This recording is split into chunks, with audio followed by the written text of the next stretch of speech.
பீரியடுனா வந்துட்டு எல்லாரும் இப்போது கரண்ட்டில் இப்போ நீ நானும் பேசுகிறது ஒன்றும் பெரிய விஷயம் இல்லை. உங்கள் தாத்தா கிட்ட நான் பேசுகிறது தான் எனக்கு இன்ட்ரெஸ்ட்டு. நீ பார்க்குற அந்த கிராமத்தில் நான் வந்துட்டு கிட்டத்தட்ட என்னுடைய ஒரு 20-25 வயசு வரலாம் அந்த மாதிரி தான் என் ஊர் இருந்துச்சு. என்னோடய கிராமம் வந்து இப்படி இருந்து இப்படி காணாத போச்சு அப்படின்னு. அது எனக்கு திரும்ப தீர்மானிக்கும் பொழுது இப்போ நான் பார்த்த ஊர் எப்படி இருந்திருக்குன்ற இடத்துல நான் வந்துட்டு அதை ரசித்து அதை பண்ணேன். அப்படி நான் அதை பண்ணேன் அந்த ஒர்க்கை. கோவிலை நம்ம ஸ்ட்ரக்சராக ஒரு கோவில் மண்டபமாக அதை பண்ணிடலாம்.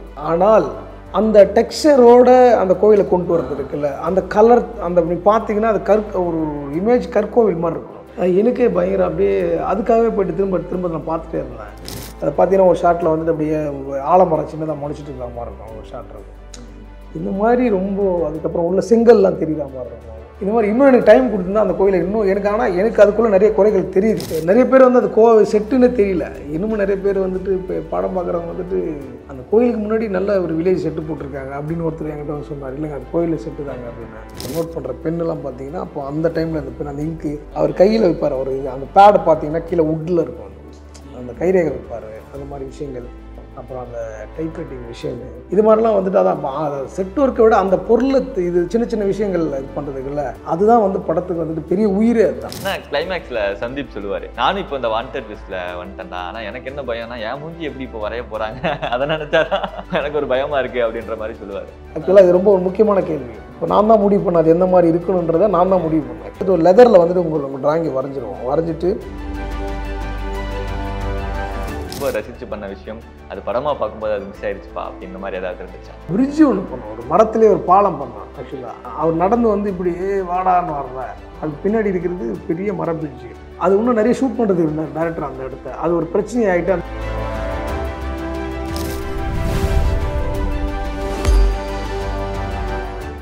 சார் வணக்கம். வணக்கம். படம் வந்து ஒரு 1930s நடக்கிற மாதிரி ஒரு பீரியாடிக் ஃபிலிமாக இருந்துச்சு. அது ஒரு வேர்ல்டு, அப்படி ஒரு உலகம் ஒன்று இருக்குது, ஒரு வில்லேஜ் ஒன்று இருக்குது அப்படின்னு சொல்லி நாங்கள் படம் பார்த்த அடுத்த ஒரு 2வது செகண்டே வந்து நாங்கள் அதுக்குள்ளே அந்த வேர்ல்டுக்குள்ளே போக ஆரம்பிச்சிட்டோம். அதுக்கு காரணம் முக்கியமாக அவங்களோட ஆர்ட் ஒர்க். அப்படி ஒரு வில்லேஜ் இருந்திருக்கு அப்படின்னா இப்படிலாம் இருந்திருக்கும் அப்படின்னு சொல்லி அவ்வளோ அழகாக தத்ரூபமாக வந்து அந்த செட் ஒர்க் பண்ணி எல்லாம் காமிச்சிருந்தீங்க. பீரியாடிக் ஃபிலிம்னாலே உங்களுக்கு ரொம்ப பிடிக்குமா சார்? அது ரொம்ப ஒரு மாதிரி ஜாலியாக எடுத்து பண்ணுறீங்க. பீரியட் ஃபிலிம் நம்மளுக்கு பிடிக்குமான்றது அதான். பீரியடுன்றது எல்லாருக்கும் பிடிக்கும். அது ஒன்றும் இல்லை. இப்போ நம்ம வந்து ஒரு பிளாக் அண்ட் ஒயிட் படமா கலர் படமா அப்படின்னு பார்த்தா ஒரு ஃபோட்டோகிராஃபியே ஒரு பிளாக் அண்ட் ஒயிட்டுக்கு ஒரு வேல்யூ இருக்கும்ல, அதை பார்த்தா அதில் ஒரு கிரேஸ் இருக்காது. அந்த மாதிரி பீரியடுனா வந்துட்டு எல்லாரும் இப்போது கரண்ட்டில் இப்போ நீ நானும் பேசுகிறது ஒன்றும் பெரிய விஷயம் இல்லை. உங்கள் தாத்தா கிட்ட நான் பேசுகிறது தான் எனக்கு இன்ட்ரெஸ்ட்டு. உன்னோட முன்னோர்கள்கிட்ட பேசுகிறது தானே அதுதானே சுவாரஸ்யம் என்பது. அப்போ பீரியட்னா ஒரு ஆர்டிஸ்ட்டுக்கு, ஒரு படைப்பாளிக்கு, ஒரு கிரியேட்டருக்கு பீரியட் தான் வந்துட்டு அது இல்லாத தொலைந்து போன ஒரு விஷயத்தை மீள் உருவாக்கம் பண்ணுறதுல இருக்கிற அந்த முனைப்பும் அந்த ஆர்வமும் இருக்குல்ல, அதுதான் வந்து ஒரு படைப்பை வந்து இன்னும் நேர்த்தியாக கொண்டு வரும். அந்த வேலையை ஆர்வமாக செய்யவும் தூண்டும்.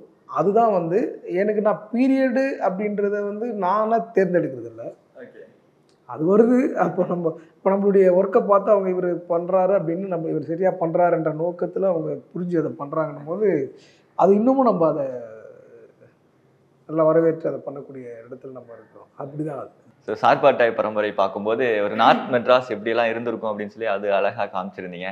காலா வந்து ஒரு டிஃப்ரெண்ட்டான ஒரு உலகம், அது வேற மாதிரி ஒரு இது. ஸோ இதில் வந்து அந்த வில்லேஜ் செட்டப் அதுதான் ரொம்ப எனக்கு எப்படி இது சாத்தியமாயிருக்கும் அப்படின்ற ஒரு விஷயம் தோணிட்டே இருந்துச்சு. ஸோ அந்த வில்லேஜ் செட்டப் பற்றி பேச முடியுமா சார்? அதுக்கு எவ்வளோ டைம் எடுத்தது? பேசலாம். அதாவது இந்த வில்லேஜ் செட் இருக்குல்ல, அதுக்கு வந்துட்டு இப்போ நான் என்னை விட அதை இன்னும் சூப்பராக பண்ணுறது யாரானா என் ஊரில் இருக்கிற ஏதாவது ஒரு 50-60 வயசு ஆளை, ஒரு 70 வயசு ஆளை கூப்பிட்டு வந்தோம்னா என்னை விட சூப்பராக பண்ணிடுவாங்க. ஏன்னா அது வந்துட்டு இருக்கிற ஒரு வாழ்விடம், நம்மளுடைய கலாச்சாரத்துக்குள்ளே இருக்கிற ஒரு இருப்பிடம், வாழ்ந்த ஒரு இடம். உங்களுக்குலாம் அது வந்து ஒரு பெரிய அதை வந்துட்டு எப்படின்னா ஒரு மியூசியம் மாதிரி பார்க்குறீங்க. ஏன்னா டிஃப்ரெண்டாக இருந்துச்சு சார் பார்க்கும்போது. அப்படிலாம் இருக்குமா அப்படின்ற ஒரு விஷயம் இருக்குல்ல. ஆனால் இன்னமும் அந்த மாதிரி கிராமங்கள் நிறைய இருக்குது. இன்னும் கரண்ட்டே இல்லாமல் இடங்கள்லாம் நிறைய, ரொம்ப மின்சாரமே இல்லாத பகுதிகள்லாம் இன்னும் நிறைய இருக்குது. அந்த மாதிரியான இடங்கள் வந்துட்டு நம்ம பண்ணுறதில் இன்னும் ரொம்ப ஆர்வமாகவும் இன்ட்ரெஸ்டாகவும் பண்ணுறோம். நானுமே வந்து ஒரு கிராமத்தாளுன்னும்போது அப்போ அதுக்குள்ளே நான் நீ பார்க்குற அந்த கிராமத்தில் நான் வந்துட்டு கிட்டத்தட்ட ஒரு 20-25 வயசு வரலாம் அந்த மாதிரி தான் என் ஊர் இருந்துச்சு. ஓகே. அதுக்கப்புறம் தான் வந்துட்டு அது மாறுது. எனக்கு அது ஆக்சுவலாக இப்போ நம்ம வந்து நவநாகரிகமாக ஆகிறோம், ஒரு வேற ஒன்றுக்கு அடாப்ட் ஆகிறோம், ஒரு கார வீடு கட்டுறோன்றதெல்லாம் தாண்டி அந்த வீட்டுக்குள்ளே இருக்கிற ஒரு ஒரு ஒரு உண்மை இருக்குல்ல, அது வந்து இப்போ எதுலேயுமே இருக்காது. நம்ம ஒரு மனிதன் உண்மையாக இருக்கும் பொழுது ஒன்று பண்ணுவான்ல, இப்போ எனக்கு தேவைன்னும் போது ஒரு கூரை எனக்கு தேவையாக இருக்குது, ஒரு மண் சோறு எனக்கு தேவையாக இருக்குது. இதுவே ஒரு வாழ்வதற்கு ஒரு மனிதனுக்கு தேவையான ஒன்றா இருக்கும் பொழுதான இருக்கிற ஒரு இடங்கள். உலகம் கால இதில் ஒரு பொருளாதாரத்தை நோக்கி வேற ஒன்றா ஒரு மனிதன் மாறிட்டு போகும்போது வேற ஒன்றா மாறுதும்போது தேவையை வந்துட்டு அதிகமாகுது. அதாவது அவனுடைய தேவைக்கேற்ப அதிகமாகிறது அவனுடைய தேவையாக இருக்குது. உதாரணத்துக்கு ஒரு கார வீடு தேவைப்படுது, இப்படிலாம் இருக்கும்போது இப்போ அரசே என்ன பண்ணுதுறான்னா, இப்போ மனிதர்களுக்கு வந்து இப்போ கார வீடு தேவைப்படுதுன்ட்டு அவங்க என்ன பண்ணுறாங்க, ஒரு திட்டமே வந்துட்டு கொடுத்து கிராமங்கள் அனைத்தும் வந்து கூரை வீடுகளை கார வீடாக்குறன்ற ஒரு திட்டத்தை கொடுத்து நம்மளுடைய நிறைய விஷயங்கள் வந்துட்டு அதன் மூலிமா நிறைய காணாத போயிருக்கு. அப்படி அதுவே வந்து நிறைய விஷயமா தொலைந்து போயிருக்கு நிறைய விஷயங்கள். அது வந்து ஒரு நிர்பந்தத்தின் அடிப்படையிலேயே அதை கட்ட வேண்டிய சூழலாம் இருக்குது. அவன் வீடை வந்து இடிச்சிட்டு அந்த மாதிரிலாம் அந்த மாதிரி இப்போ நிறைய கிராமங்கள் அழிஞ்சு போச்சு. அது வந்து இன்னொருடைய சமூக மாற்றமாக இருந்தாலும் நம்மளுடைய நினைவுகளும் தொன்மமும் வந்து காணாத போது நம்மளுடைய எப்படின்னா ஒரு வீடு எப்படி ஆரம்பிச்சிருப்பான் கட்டுறதுக்கான ஒரு ஸ்டைல் இருக்குல்ல, அதெல்லாம் அங்கிருந்து தான் ஆரம்பிக்குது. ஒரு மனிதன் வந்துட்டு மண் அவன் கையில் இருக்கிறது ஆரம்பிச்சான். அப்போது அது மாதிரி விஷயங்கள் வந்துட்டு எனக்கு அதில் தொலைஞ்சு போனதில் எனக்கு ஒரு பெரிய ஏக்கம் இருக்குது. என்னோடய கிராமம் வந்து இப்படி இருந்து இப்படி காணாத போச்சு அப்படின்னு. அது எனக்கு திரும்ப தீர்மானிக்கும் பொழுது அது இன்னும் எனக்கு வந்துட்டு அது பெரிய ஒரு ஒரு எப்படி சொல்கிறதுன்னா ஒரு கலை ஆர்வத்தோடவும் இப்போ நான் பார்த்த ஊர் எப்படி இருந்திருக்குன்ற இடத்துல நான் வந்துட்டு அதை ரொம்ப ரசித்து அதை பண்ணேன். அப்படி நான் அதை பண்ணேன் அந்த ஒர்க்கை. அதுதான் அந்த வில்லேஜ், சரிங்களா? அப்போ வில்லேஜ் மாத்திரம் அல்லாமல் அந்த வில்லேஜுக்குள்ளே வீடு இல்லாமல் அந்த வீட்டுக்கு பின்னாடி இருக்கிற அவங்களுடைய உணவு சார்ந்த காய்கறிகள், இது மாதிரி கல்டிவேட் பண்ண அப்புறம் விவசாயம் பண்ணக்கூடிய அந்த தானியங்கள், இது எல்லாமே வந்துட்டு அந்த கிராமத்து ஒரு ஒரு ஒரு ஒரு முழுமை பெற்ற ஒரு அந்த டைமில் இருக்கிற கிராமம் இருக்குல்ல, அதை அப்படியே நம்ம வந்துட்டு கட்டமைச்சோம். சொரக்கொடி, பூசணி கொடி இப்படிலாம் போட்டு அது வளர்ந்து அந்த கரெக்டாக ஷூட் பண்ணும்போது அது வந்து பூத்து காயெலாம் காய்க்க ஆரம்பிச்சு இப்படிலாம் வந்துட்டு நம்ம அதை பண்ணி அப்படி ஒரு முழுமையான கிராமமாக அதை பண்ணோம். அதுக்குள்ளே அவ்வளோ ஒர்க் இருக்குது. பார்த்தா ஒரு குடிசை அப்படின்ற மாதிரி இல்லாமல் அவ்வளோ இன்டெப்த்தாக அந்த ஒர்க்கை நம்ம பண்ண வேண்டிய இடமா இருந்துச்சு. அதுதான் நம்ம அதை பண்ணி முடிச்சிருக்கோம் அந்த கிராமத்தை. ஏன்னா எனக்கு ரொம்ப ரொம்ப ஆச்சரியப்படுத்தியது வந்து அந்த கோயில் தான் சார். அந்த கோயில் பிரம்மாண்டமான அந்த ஒரு கோயில் செட்டப் தான். ஏன்னா சார் எங்கே ஃப்ரேம் வச்சாலுமே அந்த கோயில் பேக்ரவுண்டில் தெரியுது, இல்லைன்னா இந்த பக்கம் ஃப்ரேம் வச்சாருன்னா அந்த மலை வந்து தெரியுது சார். அந்த கோயிலில் பார்க்கும்போது சின்ன சின்ன விஷயங்கள் கூட அந்த மேக்கிங் எல்லாம் பார்க்கும்போது நீங்கள் அவ்வளோ ரியலிஸ்டிக்காக பண்ணியிருந்தீங்க. அந்த ஸ்கல்ப்சர், இந்த சிற்பங்கள் ஆகட்டும், அதில் வர சின்ன சின்ன நுணுக்கங்கள் அதெல்லாமே அவ்வளோ அழகாக இருந்தது. அதுக்கப்புறம் அந்த ஆர்ட் ஒர்க் எல்லாம் பண்ணியிருந்தீங்க. ரொம்ப டைம் எடுத்து தான் பண்ணியிருப்பீங்கன்னு நினைக்கிறேன். ஸோ அந்த ஒரு கோயில் செட்டப் பற்றி சொல்லுங்கள் சார். அந்த நந்தி குறிப்பாக சொல்லணும், அவ்வளோ பெரிய ஒரு நந்தி அவ்வளோ சூப்பராக க்ரியேட் பண்ணியிருந்தீங்க. அதுக்கப்புறம் அந்த சுரங்கப்பாதை மாதிரியெல்லாம் அந்த கிளைமேக்ஸில் காமிச்சிருந்தாங்க. ஸோ அதை பற்றியும் சொல்லுங்கள். அதான் கோவில் வந்துட்டு இதே மாதிரி தான். இன்னொன்று கோவிலும் நம்மளுக்கான நம்ம கலாச்சாரத்துக்குள்ளே கோவில் வந்துட்டு ஒரு அங்கமாக இருக்குது. நம்ம நிறைய சின்ன வயசுலேருந்து கோவில் பார்த்துருப்போம். இப்போது நான் ஒரு ஆர்டிஸ்ட்டாக இருக்கும்பொழுது கோவிலில் இருக்கிற அந்த சிற்பமும் அந்த ஓவியெல்லாம் என்னை வந்து ரொம்ப இன்ஸ்பயர் பண்ணியிருக்கு. எனக்கு அது வந்துட்டு வரைகிறதுக்கு என்னை தூண்டிருக்கு. நான் கல்லூரி படிக்கும் போதெல்லாம் நிறைய கோவில்களில் போய்ட்டு வரைஞ்சிருக்கேன். அந்த ட்ரெடிஷ்னல் ஆர்ட் மீது எனக்கு பெரிய ஆர்வம் உள்ள ஒரு ஆள் நான். அப்போ எனக்கு கோவில் செட்டு அப்படின்னும்போது நான் இன்னும் கொஞ்சம் அதன் மீது இன்னும் வந்துட்டு என்னுடைய ஆர்வம் அதிகமாகுது. அதை பண்ணும்போது ரொம்ப இன்ட்ரெஸ்ட் ஆகிடுறேன். அப்படி தான், அதாவது கோவிலை நம்ம ஸ்ட்ரக்சராக ஒரு கோவில் மண்டபமாக அதை பண்ணிடலாம், அது பிரச்சனை இல்லை. ஆனால் அந்த டெக்ஸ்சரோட அந்த கோவிலை கொண்டு வரது இருக்குல்ல, அந்த கலர், அந்த பார்த்தீங்கன்னா அது ஒரு இமேஜ் கற்கோவில் மாதிரி இருக்கும். இப்போ கோவில் இன்டீரியர்லாம் பார்த்தீங்கன்னா எல்லாமே செட்டு தான். இப்போ நானே பார்த்துட்டு எனக்கே வந்து அவ்வளோ பெரிய ஸ்க்ரீனில் நேற்று பார்க்கும்போது ரொம்ப எனக்கே அப்படியே அதுக்காகவே போய்ட்டு திரும்ப நான் பார்த்துட்டே இருந்தேன். எனக்கு ரொம்ப லவ் பண்ணேன் ஆக்சுவலாக அந்த ஒர்க்கு. இந்த முந்தைய படங்களை விட இது மாதிரி ஒர்க்கை நான் பண்ணலை, கோவில் எதுவும் பண்ணல. அப்போது எனக்கு வந்து ரொம்ப பெரிய நல்லா எனக்கே பிடிச்சிருந்து அந்த ஒர்க்கு. அதான் கோவில் அப்படின்றத நம்ம அந்த ஸ்ட்ரக்சர் தாண்டி அதுக்குள்ளே இருக்கிற டெக்ஸ்சர் அந்த டெக்ஸ்சரை நம்ம கிரியேட் பண்ணுறது தான் நம்மளுடைய அந்த யதார்த்த தன்மையை. இப்போ உங்களை கேட்க வைக்கிறதுனா கேள்வி அந்த டெக்ஸ்சர் தான். அந்த கலர் என்ன மூடு, ஒரு கல்லோட கலர் என்ன மாதிரி இருக்கும், அதுக்குள்ளே என்ன மாதிரியான கலர்லாம் உள்ள இருக்கும், அந்த டெக்ஸ்சர் எப்படி நம்ம வந்துட்டு கொண்டு வர்றது, இதில் தான் R&D பண்ணி பண்ணி பண்ணி நிறைய ஒர்க்கை வந்து நம்ம அதில் க்ரியேட் பண்ணோம். உதாரணத்துக்கு பார்த்தீங்கன்னா இப்போ நம்ம படம் அதாவது ஒரு கல்லை தொடும்போது அந்த உணர்வு இருக்கும். அந்த கல்லுன்னு தொடும்போது அந்த மேடு பள்ளத்தோட நம்மளுக்கு அந்த கல்லோட உணர்வு தெரியும். ஆனால் அதே இமேஜ் மேலே வந்துட்டு நம்ம கை வைக்கும் போது தெரியாது. ஒரு இமேஜ் ஒரு இமேஜ் இருக்குன்னு வச்சிங்களேன், அந்த கல் மேலே நீங்கள் வந்து கை வைக்கும்போது அந்த இமேஜ் மேலே கை வைக்கும்போது கல்லுக்கான உணர்வு இருக்காது. ஆனால் நம்ம விஷுவல் நம்மளோட கண்ணுலேருந்து பார்க்கும்போது கல்லுன்னு உணர்வோம். அதே மாதிரி லைவாக கல்லில் கையை வைக்கும் பொழுது அது டெக்ஸ்சர் வந்து நம்ம கல்லுன்னு உணர்த்தும். இப்போ ஸ்க்ரீனில் போய் நீங்கள் கையை வச்சு ஒரிஜினல் கல்லை பார்க்க முடியாது. நம்ம கண்ணில் வந்துட்டு அதை வந்து அந்த தன்மையை உணரணும். அப்போ அந்த டெக்ஸ்சரை நம்ம க்ரியேட் பண்ணணும். அதுதான் இதோட மெயின் பாயிண்ட். ஆக்சுவலாக ஆர்ட் டைரக்ஷனோட விஷயமே பார்த்தீங்கன்னா அதுதான். இப்போ நீங்கள் இங்கேருந்து பார்க்குறீங்க அந்த பின்னாடி இருக்கிற அந்த கேலரி லைப்ரரியில், ஆனால் இமேஜ் எடுத்திங்கன்னா அது வந்து ஏதோ நீங்கள் ஒரிஜினலாக போயிட்டு இதில் பண்ணியிருக்கிற மாதிரி இருக்கும். ஆனால் கை வச்சு பார்த்தா தான் ஃப்ளாட்டாக இருக்கும். இப்போவா இப்போ நீங்கள் வச்சுக்கிறத நான் சொல்லிட்டேன். இப்போ அதை வந்து நம்ம அதுதான் இப்போ ஒரு இமேஜ் இருக்குது, இமேஜ் வச்சிடும். நம்ம படம் ஃபுல்லாக இமேஜ் வச்சு பண்ண முடியாது. அப்போது அந்த டெக்ஸ்சரை க்ரியேட் பண்ணுறது, அந்த டெக்ஸ்சர் வந்து ஸ்க்ரீனில் தெரிஞ்சால் தான் அந்த ஒரிஜினாலிட்டியாக நம்மளுக்கு தெரியும். அதுக்கு வந்து நிறைய மெனக்கிட்ட அந்த கோவில். அது ஒன்று. சிற்பம், அதான் அந்த நந்தி வந்துட்டு அவ்வளோ அந்த என்ன மாதிரி இருக்கணும் நந்தி, அப்படி சும்மா நார்மல் இப்போ இருக்கிற மாடு மாதிரி இருந்துடக்கூடாது, அந்த ஸ்டைல்லே இருக்கணும். அப்போ அந்த ஃபோட்டோ எடுத்து இப்போ இங்கே இருக்கிற மோல்டெல்லாம் வேறு ஒன்றா பண்ணுவாங்க. ஆனால் எனக்கு வந்துட்டு இப்போது எந்தெந்த பீரியடில் எந்த மாதிரியான ஒர்க் இருக்குன்றது எனக்கு கொஞ்சம் எனக்கு அதை படித்ததுனால அந்த அறிவு இருக்குது. அது மாதிரி அந்த ஸ்டைல்லே இருக்குன்றது அதை நம்ம இது பண்ணோம். அதுக்கப்புறம் அந்த பில்லர், யாழி பில்லர், அந்த யாழின்றது ஒரு சிங்கம் மாதிரியான ஒரு உருவம் நின்றுட்டு இப்படி நிறைய கோவில்களில் இருக்கும். அந்த பில்லரே அது வேறு ஒன்றா இருந்தால் எப்படி இருக்கும், ஒரு பில்லரோட ஜாயின் பண்ணி அதுக்கு மேலே ஒரு விஷயமா இருந்தால் கொஞ்சம் நம்ம என்னோடய க்ரியேட்டிவ்லேருந்து வேறு ஒன்றா டிசைன் பண்ணி அதை பண்ணோம். அதுக்கப்புறம் உள்ளே இருக்கும் ஒரு மியூசிக் தூண் மாதிரி இருக்கும். அது ஒரு அந்த தூணை டிசைன் பண்ணி அது கிட்டத்தட்ட ஒரு 30 தூண் அந்த இதுக்குள்ளே இருக்கிற மாதிரி கருவறை. இது மாதிரி ப்ராப்பராக ஒரு கோவிலோட நாங்கள் செஞ்சியில் ஆக்சுவலாக அந்த கோவில் இருக்குது. அந்த ஃப்ரண்ட்டில் பார்க்குறீங்களா அந்த கோபுரம் வந்து அது வந்து செஞ்சியில் இருக்குது.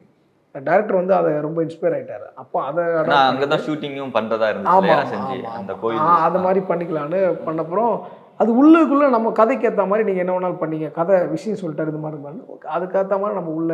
அப்புறம் கோயிலுக்குள்ள ஒரு கிணறு இருந்தால் அப்படி இருக்கும், உள்ள கிணறும் இருக்குது. அந்த கல்லுலேயே வச்சு கிணறுலாம் கட்டி அது மாதிரி.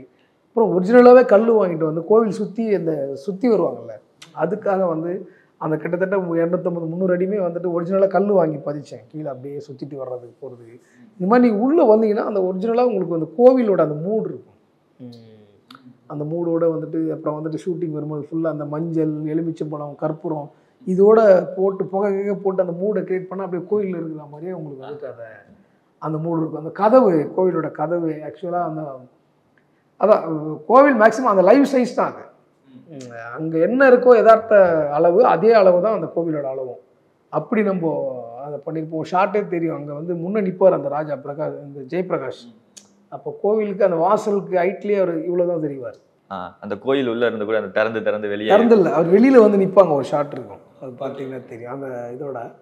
அது மாதிரி ரொம்ப கோவிலுக்கு வந்து ரொம்ப மெனக்கெட்டு தான், ரொம்ப மெனக்கெட்டு.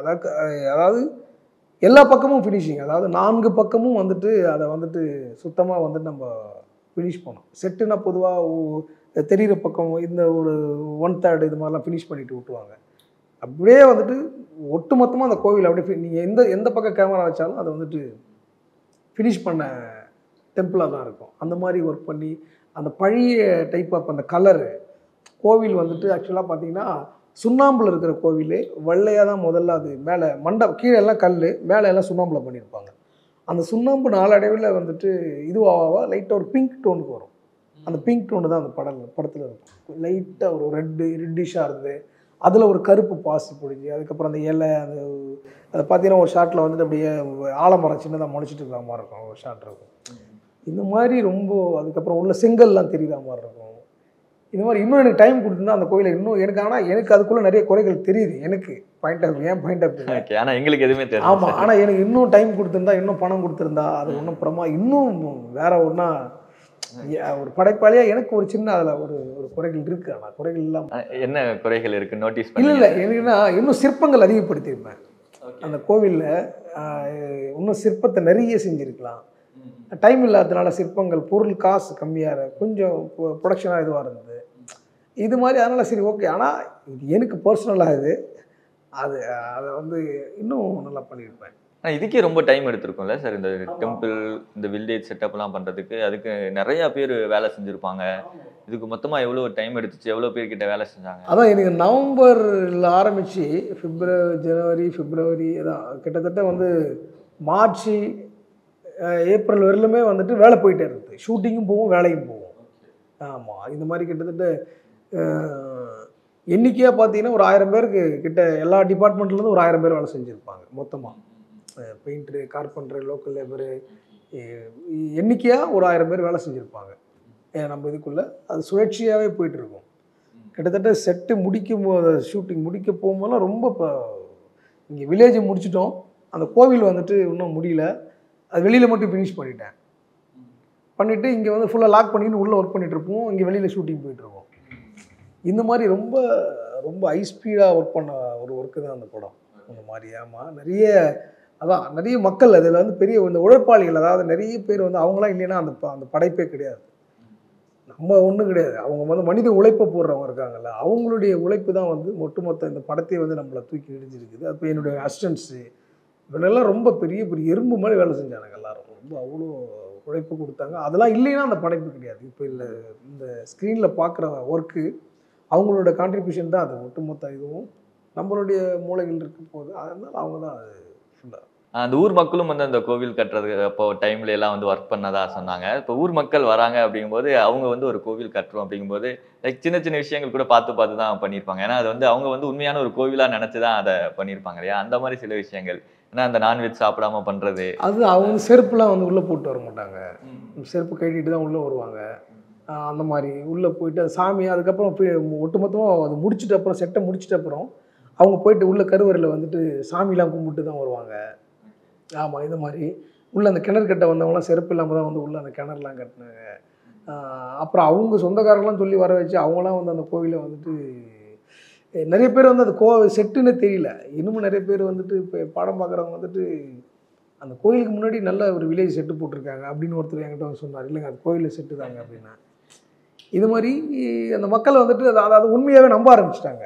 அங்கே இருக்கிறவங்க பக்கத்தில் இருக்கிறவங்க உண்மையாக நம்ப ஆரம்பிச்சுட்டு அது கிட்டத்தட்ட அது ஒரு 5 மாதத்துக்கு மேலே அந்த கோவில் அங்கேயே தான் இருந்துச்சு. இல்லை இப்படியெல்லாம் விட்டுட்டு போயிடுங்க அப்படின்னாங்க. அதை அப்படி விட்டுட்டு போக முடியாது. இடம் ஒருத்தம் உள்ளது, இது ஒருத்தம் உள்ளது, அப்புறம் அப்படி அது ஒரு வியாபாரமான விஷயம் போது அதை நம்ம விடவும் முடியாது. சின்ன விஷயமாக தான் விட்டுட்டு வந்திருக்கலாம், ஏதாவது சின்னதாக கோயில்கள் அது மாதிரி. அது மாதிரி இந்த மக்கள்லாம் அதான் ஒரு பெரிய பயபக்தியோடு தான் அதை ஒர்க் பண்ணாங்க அந்த கோவிலுக்குள்ளே. நீங்கள் சொன்ன மாதிரி அந்த கலர் டோனே ரொம்ப என்ன சொல்கிறது, படம் ஃபுல்லாகவே அந்த ட்ரைனஸ் இருந்துக்கிட்டே இருக்கும் சார். அந்த ரொம்ப ஒரு மாதிரி செழிப்பான ஒரு வில்லேஜ் அப்படின்னு காமிச்சிருக்க மாட்டீங்க. ஸோ ரொம்ப ஒரு வறண்ட பூமி மாதிரி இருந்திருக்கும்.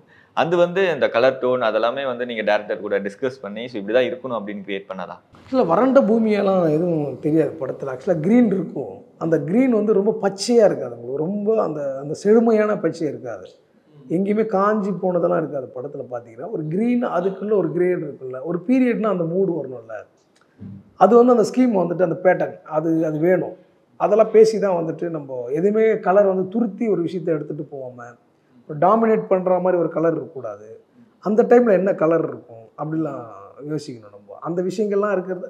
அதாவது பீரியடினாலே என்னடான்னா அந்த காலகட்டத்தில் வந்துட்டு யார் இந்த கலர் தான் இருக்குன்னு அவன் சூஸ் பண்ணுறது கிடையாது. 1930 அவங்க இதுதான் இருக்குன்னு சூஸ் பண்ணுறது கிடையாது. அந்த காலகட்டத்தை நம்ம சொல்லும் பொழுது அங்கே என்ன இருந்தால் அதை சொல்கிறோம்ல, அது ஒரு பேட்டர்னாக மாறிடும். அப்போ நம்ம அந்த பேட்டர்னுக்குள்ளே இதுதான் கேட்குறோம்ல, அது அங்கே இருக்கிறது தான் அதை பண்ணுறோம் நம்ம. உதாரணத்துக்கு நம்ம அதாவது அது இயல்புக்குள்ளே பண்ணும்போது தான் அது ஒரு பேட்டர்னாக மாறுது. அவங்க வந்துட்டு நீ அந்த பீரியடில் பிரைட்டான கலர் உங்களுக்கு எதுவுமே இருக்காது, ரொம்ப பிரைட்னஸ் கலர் இருக்காது, ஒரு பேசிக்கான கலர் தான் இருக்கும். பார்த்தீங்கன்னா இப்போ கட்டடமாகவே பார்த்தீங்கன்னா இப்போ பார்த்தீங்கன்னா இப்போ இந்த வாஸ்து கலர்லாம் அடித்து நாசம் பண்ணுறாங்களா, அங்கே மஞ்சள் பச்சை சிவப்பும் அது எல்லாமே வந்துட்டு அப்போ கிடையாது. அந்த மாதிரி கலர் இருக்காது. இருந்தாலும் அந்த பேஸ்டல் மூட்லேயே இருக்கும் கலர் எல்லாமே. ஒரு சின்ன அது வந்துட்டு ரொம்ப கண்ணை உறுத்தாது. பழைய வீடுகள் கலர்லாம் பார்த்தீங்கன்னா மேக்ஸிமம் ஒயிட்டாக தான் இருக்கும். ஒயிட்லேயே போயிருப்பாங்க. இல்லைனா வந்து இந்த ஆஃப் ஒயிட்னு ஒன்று இருக்கும், ஒரு எல்லோ மிக்சட் ஒயிட் அது இருக்கும். அதோட ஒரு க்ரீன் மிக்சட், அது ஒயிட்லேயே வந்துட்டு சின்ன சின்ன ப்ரைமரி கலர்லாம் மிக்ஸ் பண்ண மாதிரியான ஒரு கலர் இருக்கும். அதுதான் வந்து அப்போ இருந்தது. அது இப்போ விண்டேஜாக மாறுது. அந்த விண்டேஜ்ன்ற அர்த்தம் வந்துட்டு அப்புறம் ஒரு அழகிலாக தெரியும் பொழுது அவங்க என்ன யூஸ் பண்ணாங்களோ அப்போ இருந்ததை வச்சு தான் அது மாதிரி தான் இது. அந்த பேட்டர்ன் வந்து நம்ம ஆட்டோமேட்டிக்காக வந்து இப்படின்னு இல்லாமல் இதெல்லாம் பீரியடில் இல்லைன்னு நம்ம பண்ணும்போது அது ஒரு டோனை கொடுக்கும்ல, அதுதான் அந்த படம். ஸோ கிளைமேக்ஸ் அந்த கோரானாரு அப்படின்ற அந்த ஒரு சாமி எடுத்து காமிக்கும் போது அது தனுஷ் சார் எங்களுக்கு ஒரு ஆங்கிளில் தெரிஞ்சாரு. ஸோ அது தனுஷ் சார் மாதிரி தான் கிரியேட் பண்ணீங்களா அது? ஆமாம் ஆமாம், அவர் மாதிரி தான் அதை கிரியேட் பண்ணேன். அதை நான் தான் வரைஞ்சேன். ஆக்சுவலாக நம்ம தான் பண்ணோம் அந்த சிலையை, அதை டிசைன் பண்ணி இப்படி தான் இருக்கணும் அப்படின்ட்டு. இப்போ அவர் தான் அந்த இதான் அந்த படத்தோட கதை. அதுதான் விஷயம். பார்த்தீங்கன்னா பிகினிங்கில் வந்து இப்போது உண்மையிலே இது நிறைய பேர் பயங்கரமான ஒரு ஸ்க்ரீன் பிளே. இந்த படம் ரொம்ப ஒரு பெரிய கதையை, அதாவது பெரிய கதை, ஆனால் அதை சிம்பிளாக ஒருத்தவங்க சொல்லுவாங்கள்ல, அதுதான் அந்த படம். படம் பார்த்தீங்கன்னா ஒரு சாமானியன், இந்த சாமானியன் போயிட்டு அவனுக்கு பெரிய விடுதலைன்றது என்னன்றது அவன் ஒரு அவன் அங்கே என்ன நிகழுதோ அதை வச்சு அவனுடைய விடுதலை உணர்றான். ஓகேவா? எனக்கு என்ன விடுதலைன்றதை அவன் தான் முடிவு பண்ணுறான். இப்போ உங்களுக்கு என்ன விடுதலைன்றது நீங்கள் தான் முடிவு பண்ணணும். உங்கள் அப்பாவோ உங்கள் அம்மாவோ அப்படி நீங்கள் சின்ன பையனாக இருக்கும்போது முடிவு பண்ணுவாங்க. ஆனால் நீங்கள் வளர்ந்துட்டப்போ உங்களுக்கு எது விடுதலைன்றது உங்களோட அக உணர்வு சொல்கிறது தான் உங்களுடைய சுதந்திரம், உங்களுடைய விடுதலை. அப்படி வந்து அவன் உணர்றான். உணரும்பொழுது சரி இதெல்லாம் வேணான்னு இன்னொரு இடத்த போகும்போது ஒரு எங்கேயும் மிலிட்ரிக்கு போகிறான்னு வச்சுங்களேன். இப்போ இங்கே சாதியால் வந்து சமூகத்தால் பெரிய இந்த முதலாளிகளால் என்னை கோயிலுக்கு கூடல, என்னை வந்துட்டு இங்கே செருப்பு போட வேணான்றான், இப்படிலாம் என்ன பண்ணுறாங்கன்ட்டு அவன் கோவத்தின் மீது சரி போடா, என்ன அங்கே வந்து ஒரு பெரிய வெள்ளையாக இருக்கிற ஒருத்தன் கூப்பிட்றான், என்ன வந்து தோல் மேலே கையை போடுறான், ஷூ கொடுக்குறான், சாப்பாடு கொடுக்குறான், மரியாதை நடத்துகிறாங்க, அங்கே போகிறான். அங்கே அவன் என்ன ஹியூமன் பீயிங்காக ஒரு விஷயம் தப்பு பண்ணுறான் அப்படின்னு அங்கே உணர்றான். அங்கே ஒன்று இவனு தப்பு பண்ணுறான்ட்டு அங்கே ஒரு இது பண்ணிட்டு திரும்ப வந்துட்டு இப்போ இந்த மாதிரி வந்துட்டு ஒரு சாமானியன் எப்படி வந்துட்டு டெவலப் ஆகிட்டு போகிறான். ஒரு சம்பவங்களை சந்திக்கும் பொழுது அவனுக்குள்ளே நிகழ்கிற ஒரு மாற்றம் தான் அவனை வந்து ஒரு வாளாக மாற்றுதுன்றது தான் அந்த கதை. அப்படியே வந்து கடைசியில் கடவுளாக நிற்கிறான். கடவுள் கிடையாது, அது அந்த ஊர் மக்கள் போற்றக்கூடிய ஒரு ஆளாக அவன் இருக்கிறான் அப்படின்றது தான் அது. அப்போ வந்துட்டு இவனை மாதிரி ஒருத்தன் யாரோ ஒருத்தர் இருந்திருக்கிறான் அப்போது அப்படின்றது தான் அந்த ஒரு இல்யூஷன் தான். அந்த மாதிரி நான் யோசிக்கிறேன். டேரக்டர் என்ன விஷயம் தெரியல அந்த மாதிரி. ஆனால் கதை சொல்லும் போது எனக்கு தனுஷ் சார் மாதிரி ஒரு சில வேணும் ஃபைனலாக அப்படிங்கும்போது அது இல்லை. ஆமாம், ஒரு ஹீரோ அவர் தான் ஹீரோ. இப்போ அந்த கடவுள் ஒரு ஷார்ட்டாக எப்படி இருக்கும், இங்கே இந்த சிலை இருக்கும்போது இங்கே காட்டுவாங்க, அப்படியே கட் பண்ண அவர் அங்கே நின்றுருப்பார், கரெக்டாக அந்த கருவறையில் நின்றுருப்பார். இப்போ இதுதான் வந்துட்டு அந்த இது. அதான் ஒரு சாமானியன் எப்படி வந்துட்டு ஒரு பெரிய ரெவல்யூஷனராக மாறி ஒரு சமூகத்துக்கு சிறுதெய்வ வழிபாடு அதுதான். இன்றைக்கி நீங்கள் சாமி கும்பிடலாம், ஐனாரப்பன், வீரபத்திரன், அவன் இவெல்லாம் இருக்காங்கல்ல, கருப்புசாமி, அந்த இது சாமிகள்லாம் யார்? நம்மளுடைய பாட்டை முப்பான்ட்ட நம்மளுக்காக ஏதாவது ஒரு இடத்த சண்டை போட்டிருப்பான், நம்ம குலத்தை காத்திருப்பான், இந்த சமூகத்தை வந்துட்டு நல்வழிப்படுத்தியிருப்பான். முருகனே ஒரு சிறுதெய்வம் தான். இந்த தமிழ் கடவுள் தானே, இந்த மக்களுக்கான இந்த சமூக நிலத்தில் இந்த சமூக மக்களுக்கு பாடுபட்ட ஒரு ஆள் தான். அப்படியான ஒரு ஆட்கள் கடவுளாக்கப்படுறாங்க. கடவுள் என்பது அது யார் யார் புரிஞ்சுக்கிறாங்களோ அவங்களுடைய இதை பொறுத்து, அவங்களோட நம்பிக்கை பொறுத்து. ஆனால் சிறுதெய்வங்கள் எல்லாமே வந்துட்டு மனிதர்கள் தான், நம்மக்கிட்ட வாழ்ந்த ஆட்கள் தான். அவங்கள வந்துட்டு இல்லாத போது அவங்கள எப்படி வணங்கணுமோ அந்த டோனில் நம்ம வந்துட்டு படைச்சி அவங்களுக்கு வந்துட்டு என்ன பண்ணுமோ அதை பண்ணுறோம். அந்த மாதிரி தான் இப்போ இந்த கோரனார்ன்ற ஒரு அவங்களுடைய குலதெய்வமாக தான் முதல்ல சொல்லுவாங்க, நம்ம கோரனார் சாமி அப்படின்னு ஆரம்பிப்பாங்க. அது தனுஷா கூட இருக்கலாம், அதுதான் அவரோட ரிசம்பிளன்ஸ் வந்து அது இருக்கும் அந்த படம். எனக்கு என்னன்னா இந்த கேப்டன் மில்லர் இந்த அனௌன்ஸ்மெண்ட் வந்ததுலேருந்து ஒரே ஒரு போஸ்டர் மட்டும் நாங்கள் எல்லா இதுலேயும் பார்த்துக்கிட்டே இருப்போம், இந்த வாண்டட் அப்படின்ற ஒரு போஸ்டர். அது கீழே தனுஷ் சாரோட மூணு டைப் ஆஃப் லுக் இருந்திருக்கும். அது வந்து ஓகே, இது வந்து ஒரு வாண்டட் போஸ்டர் தான்ப்பா அப்படின்ற வரைக்கும் நாங்கள் படம் பார்க்குற வரைக்கும், பார்க்க போகிற வரைக்கும், பார்த்து முடிச்சுட்டு அந்த கிளைமேக்ஸ் வரைக்கும் அது அப்படி தான் நினச்சிட்டு இருந்தோம்.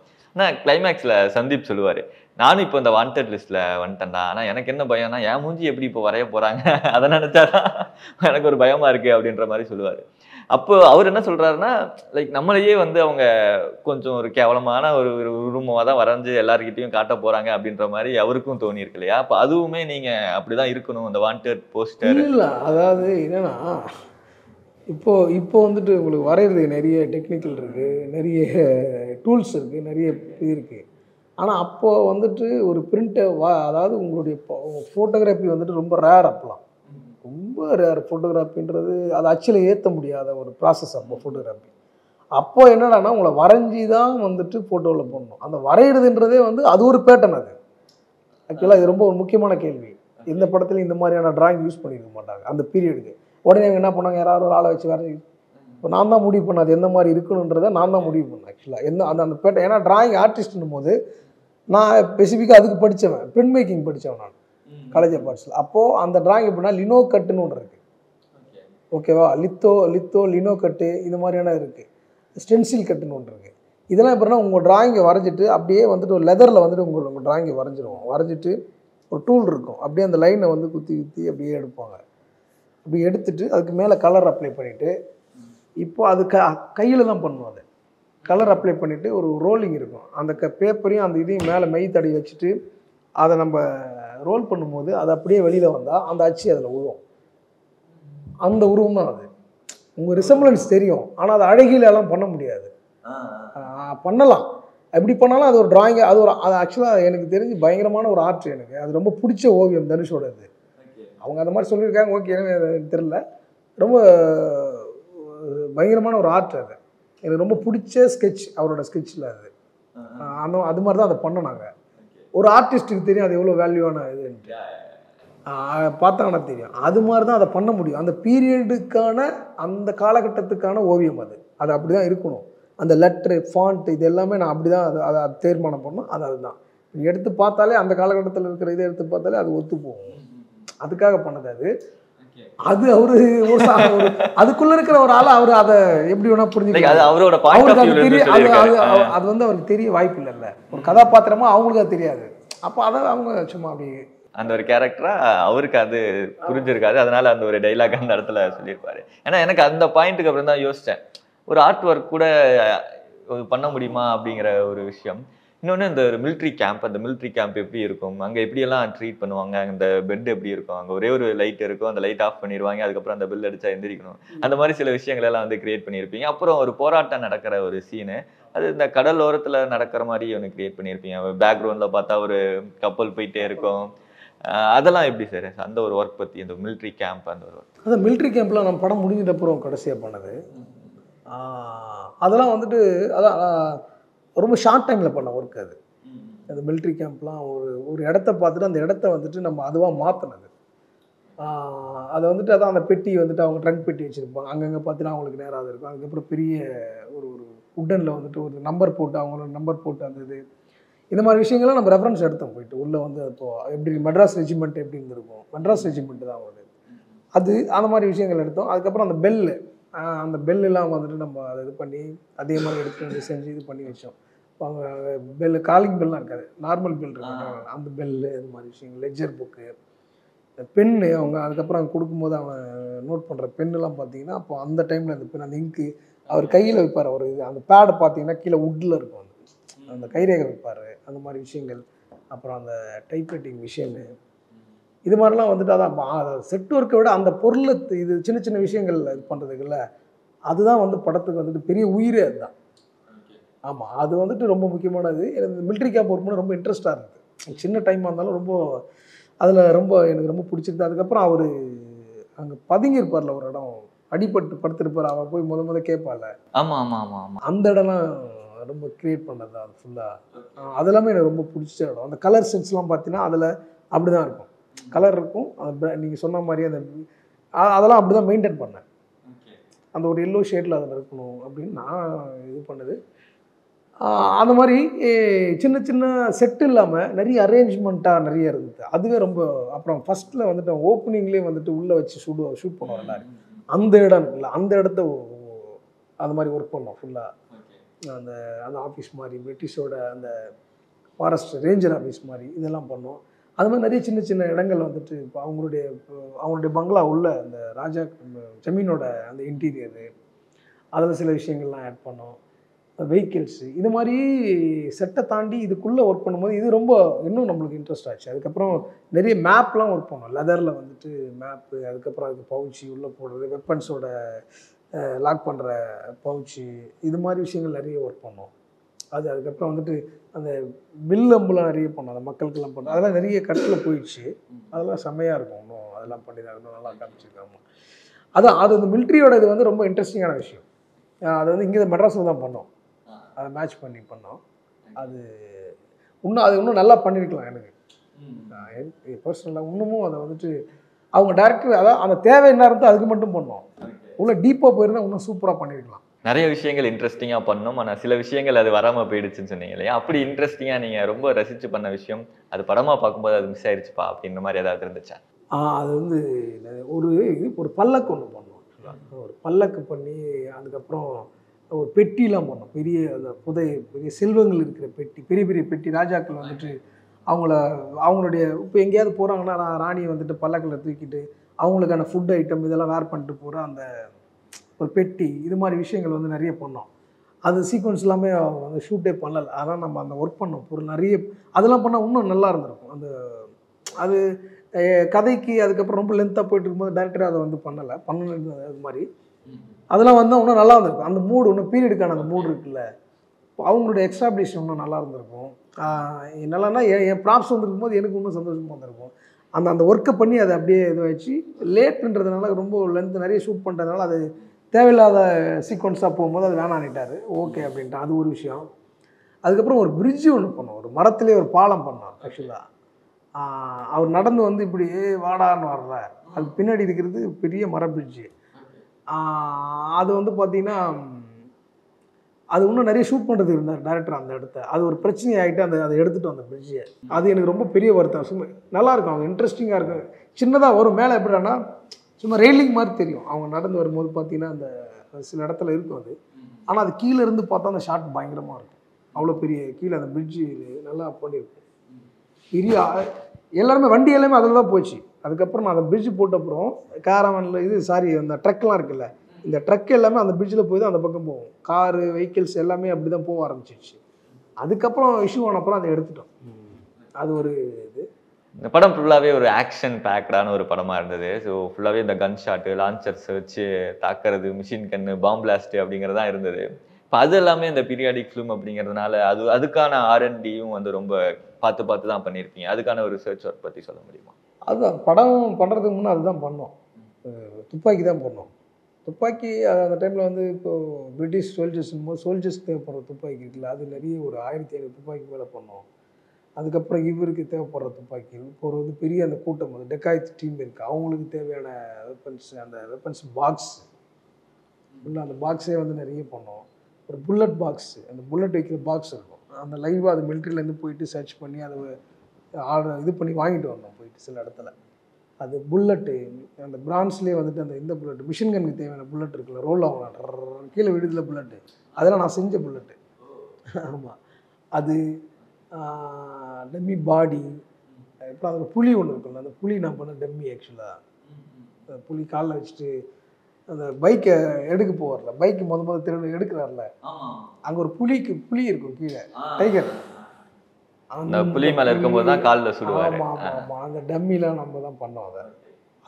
அதெல்லாம் வந்து பிகினிங்லேயே வந்துட்டு நம்ம வேலை வந்து ஷூட்டிங்க்கு முன்னே ஒரு 2 மாதத்துக்கு முன்னே ஆரம்பிச்சிட்டோம். துப்பாக்கியே தொழிற்சாலை மாதிரி போயிட்டு இருக்கு. அந்த துப்பாக்கி வேலையை அதுக்கு வந்துட்டு என்ன கலர், அதெல்லாம் ரொம்ப பெரிய வேலையாக இருந்தது அதுவே. அதுக்கப்புறம் அதை வந்து ஆப்ரேட் பண்ணுற மாதிரி சில இடத்துல ஃபயர் வர்றதெல்லாம் ஒரிஜினலாகவே நாங்கள் வர வச்சோம். அந்த ஃபயர்லாம் வந்துட்டு உள்ள இது வச்சு ட்ரிகர் பண்ணி ஃபயர் வர்ற மாதிரி, அது வந்து சுடும்போது அது ஃபுல்லாக அந்த இது வந்து ரோல் ஆகிற மாதிரி, புல்லட்டோட அந்த இது இருக்கும், பாக்ஸ் ரவுண்டாக இருக்கும், அதெல்லாம் ரோல் பண்ணுற மாதிரி நிறைய மெக்கானிசமாகவே வந்துட்டு அதை ஆப்ரேட் பண்ண வச்சோம். லைவாகவே வந்து நம்ம ஒர்க் பண்ணி அது நல்ல ஒரு பெரிய அனுபவமாக இருந்தது. புதுசாக இருந்து நான் இதுக்கு முன்னே பண்ணதில்லை. அது இது மாதிரி புதுசாக வரும்போது நம்ம இன்ட்ரெஸ்ட்டாக அதை ஒர்க் பண்ணும்போது நல்லா இருந்தது. அதான் ஒரு லேத்துலேயே போயிட்டு ஃபேக்ட்ரி மாதிரி ஒர்க் பண்ணோம் அதை வச்சு.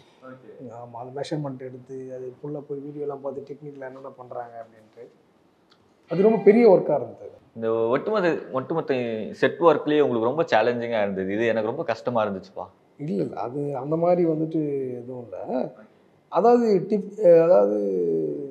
நம்மளுக்கு தெரியாத ஒன்று தான் வந்து அதுதான் எனக்கு டிஃபிகல்ட்டாக இருக்குதுன்றது. நம்மளுக்கு தெரியாத ஒன்று வந்துட்டு அதில் ரொம்ப அப்படிலாம் கிடையாது. தெரிஞ்ச வேலை தானே, அதுக்கு நடக்கிற டைம் டியூரேஷன் அது எப்படி, அதான் சொன்னது. கோவில் பண்ணுறதுக்கு தான் ரொம்ப இதுவாக இருக்குது. அந்த கலர் எடுத்துகிட்டு வர்றது இருக்குல்ல, அது பார்த்தீங்கன்னா கல்லோட கலரில் இருக்கும்.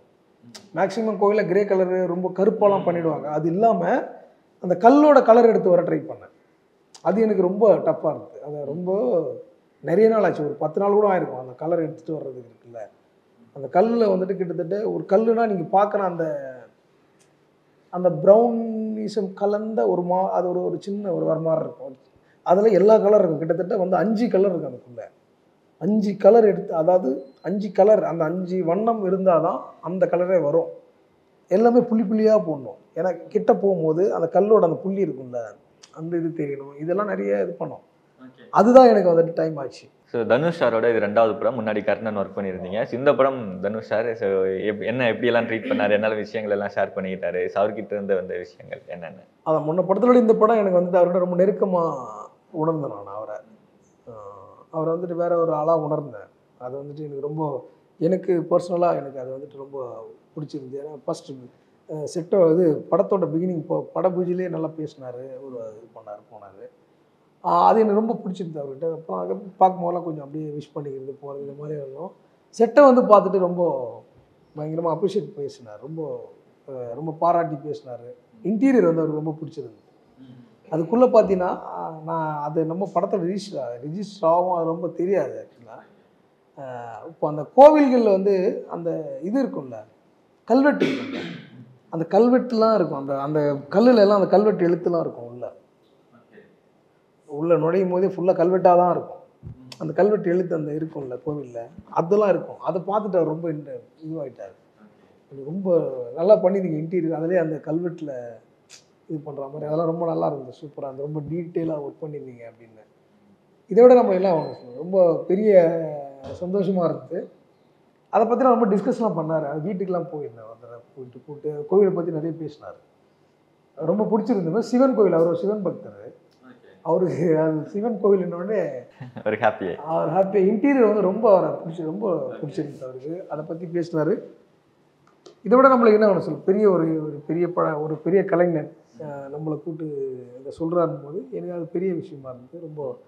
ஆனால் ஆன் த ஸ்பாட்டில் பார்த்துட்டு பேசுகிறாங்கல்ல, அதுதான் மேட்ரு. இப்போ ஸ்க்ரீனில் பார்த்துட்டு பேசுறதை விட அந்த இடத்துல நடக்கிற விஷயம் அவங்களுக்கு தெரியும். அது அப்போ ஆடியோ லான்ச்லேயே என் பேரை மென்ஷன் பண்ணார். அதுவே எனக்கு பெரிய சந்தோஷமான விஷயமா இருக்குது. எனவே இன்னைக்கு உங்களை பார்த்து பேசினதுல ரொம்ப மகிழ்ச்சி சார். கேப்டன் மில்லர் படத்தை பற்றி நிறைய விஷயங்கள் டீட்டெயிலாக அந்த செட் ஒர்க் பற்றியெல்லாம் சொல்லியிருந்தீங்க.